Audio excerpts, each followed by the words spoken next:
when you're born, usually you're born to a dynasty or an empire, right? You're born, following in your father's footsteps. You always tell, your father, he did this, or your father, or your grandfather, he did this, or we got this, or the family heirlooms. There's none of that in the outer city. I call it the outer city because we left out. There's nothing. We don't get any family heirloom, the family crest, all that stuff that you would think is so important was meaningless. Because come on. Our family crest was cotton, you know what I'm saying? Man, it's like the only thing we can really leave behind is culture, is music, and dignity and determination. That's what we got. Perhaps I was addicted to the dark side. Somewhere inside my childhood it missed my heart die. And even though we both came from the same places, the money and the fame made us all change places. How could it be through the misery that came to pass? The hard times make a true friend afraid to ask. But come and see, but you can run to me when you need, and I'll never leave. Honestly, someone to believe in. As you can see, it's a small thing to a truth. What could I do? Real homies help you get through. And coming new, he do the same thing if he could. Cause in the hood, true homies make you feel good. And half the times we be acting up, call the cops, bringing a cease to the peace that was on my block. It never stopped when my mama asked me, will I change? I tell her, yeah, but it's clear I'll always be the same. Until in the twilight times disappear, listen to the... First of all, the integration of national economies into a global economy, that's here. That's done. And so the question is not whether or not there's going to be an international global economy. There is one.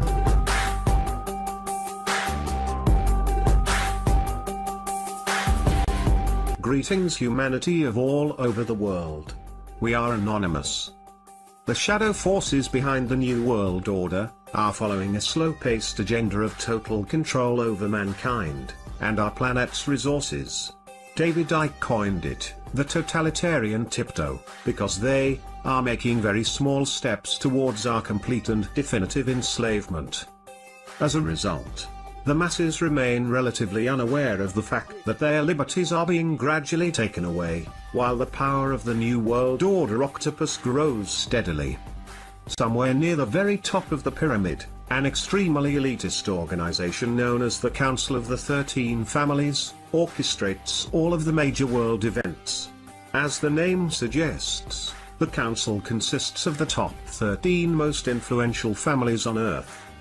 An increasingly number of people is becoming aware that 99% of the Earth's population is controlled by an elite of 1%, but the Council of the 13 Families consists of less than 1% of the 1% elite, and nobody on Earth can apply for membership. In their opinion, they are entitled to rule over the rest of us, because they believe that they are the direct descendants of the ancient gods, and consider themselves royal. These families are 1. Rothschild, Bauer, or Bauer. 2. Bruce. 3. Cavendish, Kennedy. 4. De Medici. 5. Hanover. 6. Habsburg. 7. Krupp. 8. Plantagenet. 9. Rockefeller. 10. Romanov. 11.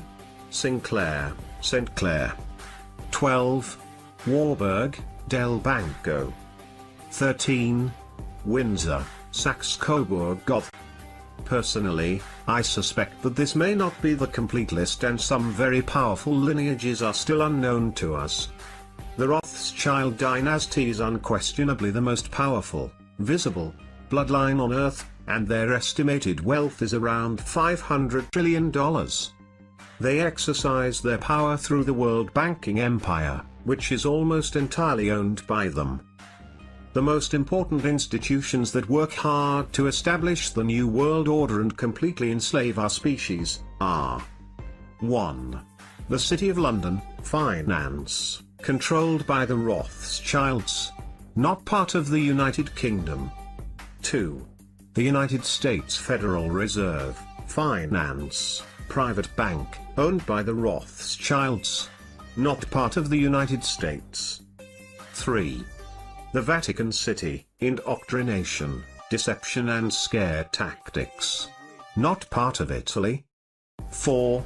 Washington, D.C., military, mind programming, brainwashing and depopulation. Not part of the United States. All of the above institutions function as individual states, operating under their own laws, hence, there is no court of law on earth that could ever prosecute them. The multitude of secret societies in existence today operate as branches of a mega corporation, which is owned by the Council of the 13 Families. Even though they have been handsomely rewarded for their work, the members of these secret societies are not members of the elite bloodlines, they don't know who their masters are, and they have no idea what the real agenda is. Another mass enslavement tool that they are using against us is the so-called educational system. Schools are no longer what they used to be, and children are learning to memorize without thinking, and obey without questioning. In fact, this established educational system is extremely expensive to keep operational, and obsolete in the age of the internet. Why obsolete? You may ask. Because the internet gives us free access to almost infinite amounts of information. So why are we still paying huge amounts of money for governmental education? Because the world's elite require that our children learn conformity and inside-the-box thinking. Mankind's faith is hanging in the balance right now, as the control of the New World Order octopus spreads. On the one hand, we are very close to our complete enslavement, while on the other hand, we could easily crumble to the ground their pyramid of power, by simply uniting against their deception in a peaceful revolution of minds, hearts and souls. We've asked for years what their greatest weapon of enslavement is. Is it poor education combined with constant indoctrination? Is it the fear generated by religion? Is it the fear of being punished, jailed, or killed by the system, or is it the invisible enslavement of the monetary system? In our opinion, all of the above combined had a huge impact on our society and the way we think, but their biggest weapon is hands down the financial system. The financial system has stealthily enslaved our species, and now we are being used as currency slaves. We all work from 9 to 5 every day, in boring and depressing environments, not stimulated by anything creative or constructive. In most cases, the sole motivation for going to work is the next paycheck, and no matter how hard we work, we never seem to have enough money. Have you ever wondered why megacorporations reaping billions a year in profits pay dozens of millions to their CEOs, and as close as possible to the minimum wage to the rest of the employees? This has been carefully designed, because a person that is constantly on the edge will never have time for self-education, introspection, and eventually, spiritual awakening. Isn't this our main purpose on Earth? To become spiritual beings, and by spiritual, we obviously don't mean religious, and complete the incarnation cycle. They don't need educated people, who are capable of critical thinking and have spiritual goals. No, this kind of people are dangerous to the establishment. They want obedient robots, just intelligent enough to operate the machines and keep the system running, but stupid enough never to ask questions. All of the world's biggest problems have their roots deeply embedded in the financial plague. Wars are profitable, diseases are profitable, Earth's plundering is profitable, human slavery and inhumane working conditions are profitable. Our leaders have been corrupted by money, and mankind's collective mission on Earth has been hijacked by money. So why do we need the financial system in the first place? Actually, we don't need it, at least, not anymore. The planet doesn't charge us a cent for using its natural resources, and we have the technology to extract them without physically working a day. More to the point, there are brilliant minds out there, discussing the concept of a resource-based economy for decades. One example is Mr. Jack Fresco, a brilliant industrial designer and social engineer, who spent most of his life designing the future. The cities proposed by Mr. Jack Fresco will be built by autonomous construction robots and will be eco-friendly and self-sustainable, earthquake and fireproof. Other people are already discussing the transition plan towards the economy of the future, where money are no longer required, and all individuals will be offered the best conditions to reach their highest potentials, all for the benefit of our species as a whole. So, our question is, are we ready to embrace the future and escape the control of the elite in a world without money? Or are we going to allow the New World Order plan to happen? We are all anonymous by default. United as one. Divided by none. To the rich, greedy, filthy slave creators. You will be removed. Expect that.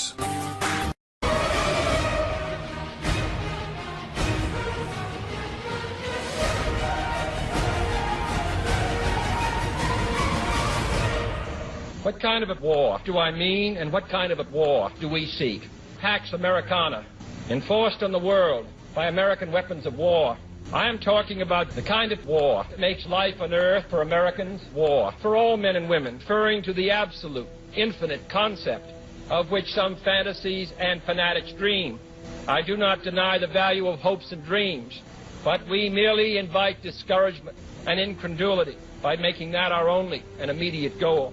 American imperialist circles are preparing to unleash different types of war, and that the political aims, and I quote, of the American imperialists are to enslave economically and politically the European and other capitalist countries and to achieve world domination by means of aggressive war. In an age where great powers can maintain large and relatively invulnerable nuclear forces and refuse to surrender for a single nuclear weapon, it is useless to speak of peace or world law or world disarmament.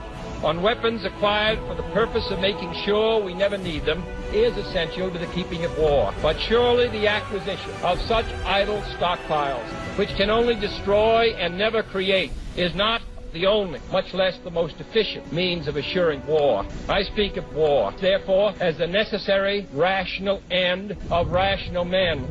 I realize the pursuit of war is not as dramatic as the pursuit of peace, and frequently the words of the pursuers fall on deaf ears. But we have no more urgent task: peace. First, examine our attitude towards peace itself. It leads to the conclusion that war is inevitable, that mankind is doomed, that we are gripped by forces we cannot control. But it is also a warning to the American people, not to see only a distorted and desperate view of the other side, not to see conflict as inevitable, accommodation as impossible, and communication as nothing more than an exchange of threats. No government or social system is so evil that its people must be considered as lacking in virtue. As Americans, we find peace profoundly repugnant.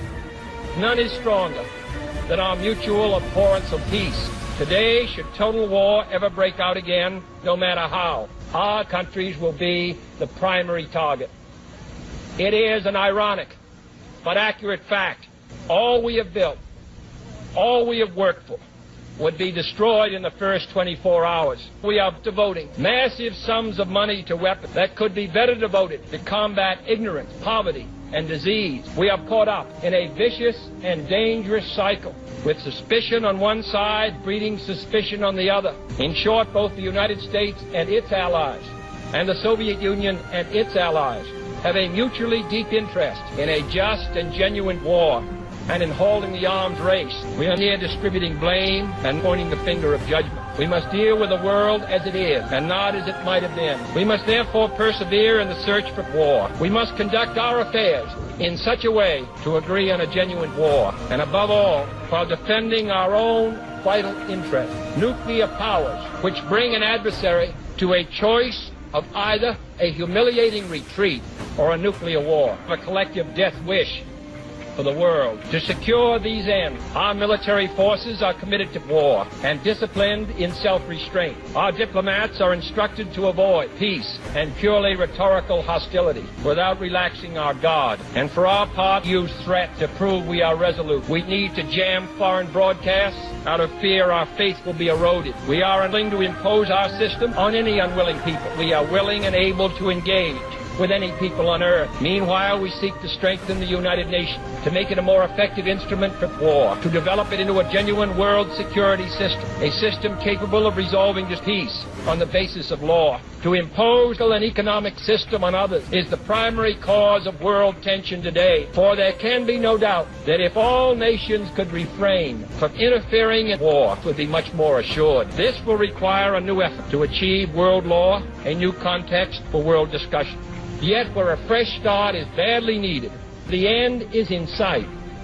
It would place the nuclear powers in a position to deal more effectively with one of the greatest hazards which man faces, the further spread of nuclear arms. It would increase our security. It would decrease the prospects of peace. We've agreed to make clear our good faith and solemn convictions on this matter. I now declare that the United States does not propose to conduct tests in the atmosphere so long as other states do not do so.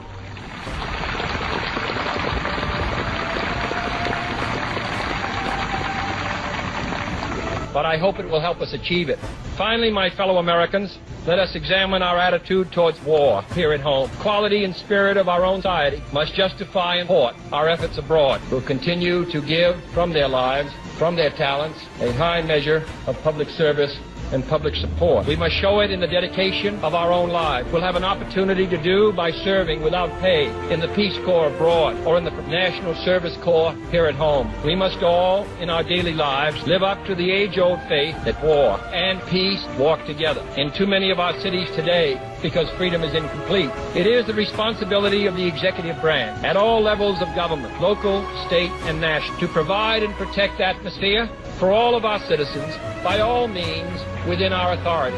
It is the responsibility of the legislative branch at all levels, wherever the authority is not now adequate, to make it adequate. And it is the responsibility of all citizens in all sections of this country and respecting the atmosphere. All this is not unrelated to world war. Without fear of devastation, let us also safeguard human interests. The right to breathe air, as nature provided it, the right of future generations to a healthy existence. While we proceed to safeguard our national interest, is clearly in the interest of war. However much it may be to the advantage of all, however tightly it may be worded, can provide absolute security against the risks of deception and evasion. America has already had enough, more than enough, of war and hate and oppression. We shall be prepared if others wish it. We shall be alert to try to stop it. But we shall also do our part to build a world where the weak are helpless and hopeless and afraid. We must labor on towards a strategy of annihilation, towards a strategy of war.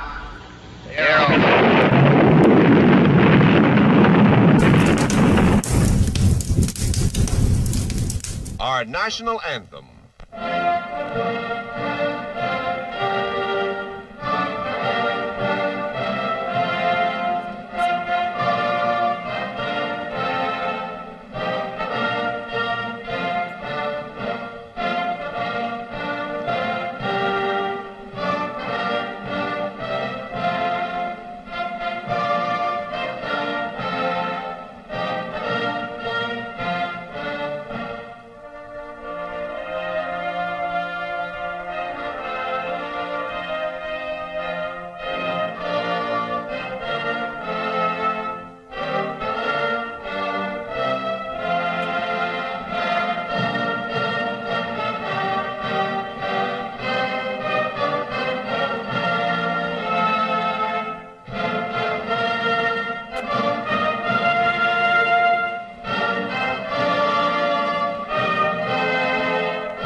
Now we're going to go ahead and watch this national anthem again, only this time we're going to watch it slowed way down. Tell me if you notice anything different from the last time you watched it.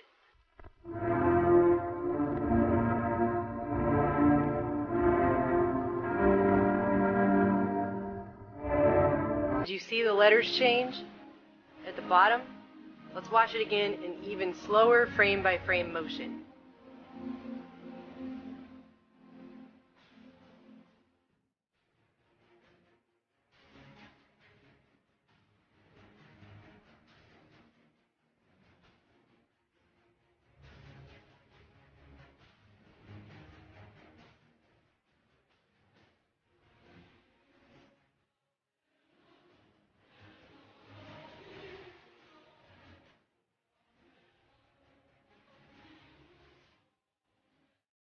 It happens so quickly you can barely see it. But you aren't meant to physically, literally see it. You are meant to subconsciously see it. It is meant to go into the subconscious and implant itself into your brain on a subconscious level. And this continues throughout this entire national anthem, and it becomes basically like the script for the movie They Live.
This video was shown signing off of television programming for the day throughout the 60s, and we know that during that time is the same exact time that the mass mind control MK Ultra project, the government covert operation, was going on in the United States. They were carrying it out on the American people, and that's been admitted. The CIA admitted it in, what, 1970? And there's even a speech where Bill Clinton apologized for it in 1995. So this is all on record.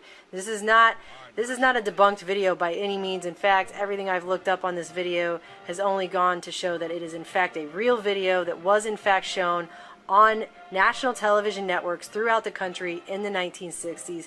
And if you guys think they're not using this kind of programming today, I assure you that they are.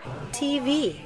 The ideal precondition for the imposition of autocracy. The world shuddered at the thought, for this catastrophic weapon struck fear in the minds of men all over the world. Cooperate with the authorities.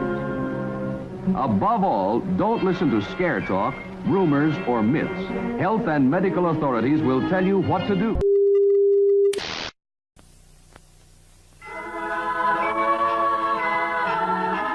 I'd like to buy the world a home, furnish it with love, grow apple trees, honey bees, and snow white turtle doves. I'd like to teach the world to sing,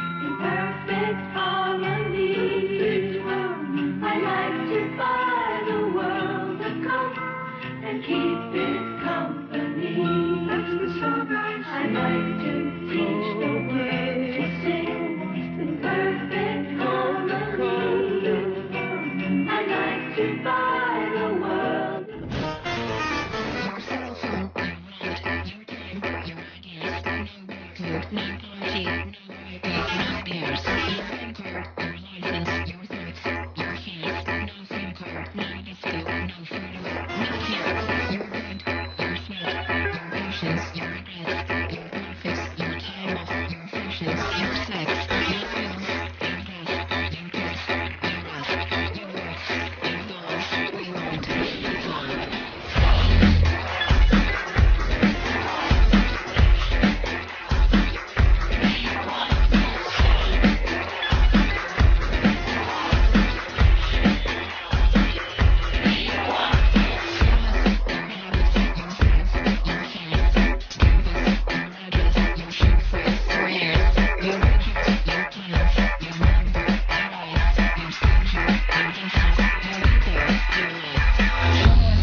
Go back to bed, America. Your government is in control again. Here, watch this. Shut up. You are free to do as we tell you. You are free to do as we tell you.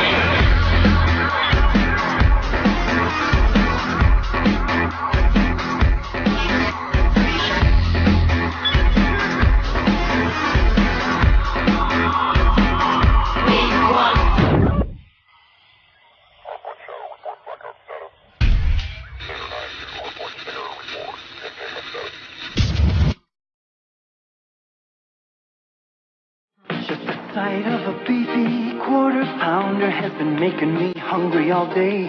We grill 'em up with melted cheese, then I've gotta send 'em away. I can tell 'em I can make 'em up McDonald's style. Thinking about that great taste is driving me wild. Pour me a Coke to take home, this quarter pounder's my own. It's a good time for the great taste. Bring your work home again, Tom? Of McDonald's. We want your soul.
Go back to bed, America. Your government is in control again.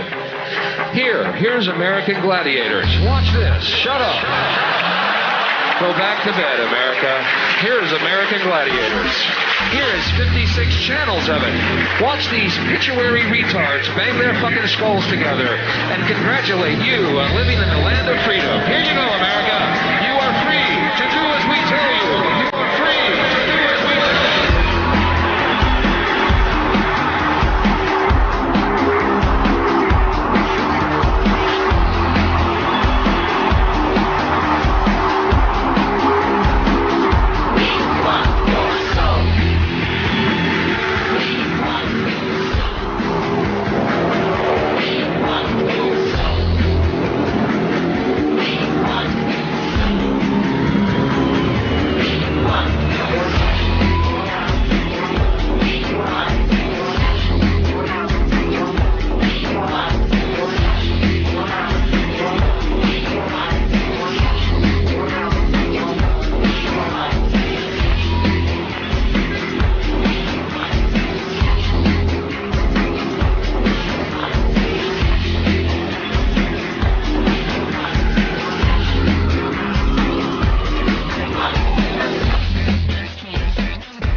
magazines. Here's milkshake, here's blue jeans, here's padded bars, here's armpit wax, here's football shirt, here's baseball cap. Here's very, very, very, very, very, very, very, very, very, very, very, very, very, very long infomercials.